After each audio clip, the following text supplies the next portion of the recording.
শোলাকিয়া ঈদগাহ 2025 ঈদুল ফিতরের জামাত হৃদয় ছুঁয়ে যাওয়া এক দৃশ্য। ৩১ মার্চ 2025 সোমবার সকাল 10টায় ঈদের খুশিতে মুখরিত কিশোরগঞ্জ। ১৫ বছর পর শোলাকিয়ার ময়দানে ফিরে এসে ইমামতি করলেন মুফতি আবুল খায়ের মোহাম্মদ সাইফুল্লাহ। এক আবেগঘন মুহূর্ত।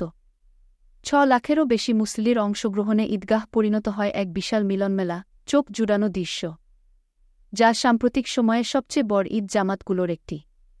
৭ একর মাঠ ভরে যায় সকাল ৯টার মধ্যেই। আশপাশের রাস্তাঘাট, বাসার ছাদেও ছিল মানুষের ঢল। ঈদের আনন্দে সবাই একত্র। নিরাপত্তা ব্যবস্থা। সকলের নিরাপত্তা ছিল ৪ স্তরের নিরাপত্তা বলয়, drone, archway, bomb disposal unit. মাঠ ও আশেপাশে মোতায়েন ছিল পুলিশ, র্যাব, বিজিবি, এপিবিএন ও আনসার সদস্যরা।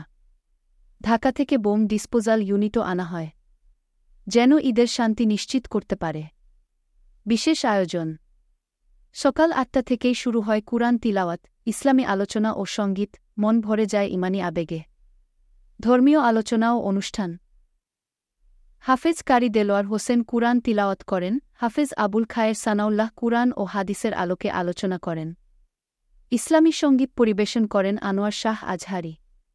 বিভিন্ন আলেমগণ মাহে রমজানের তাৎপর্য ও ঈদের গুরুত্ব নিয়ে বক্তব্য রাখেন। ভিডিও ছবি নিষেধাজ্ঞা। ইমাম সাহেব অনুরোধ করেন যেন কেউ নামাজের সময় ছবি বা ভিডিও না তোলে, যেন ঈদের বরকত থেকে কেউ বঞ্চিত না হয়।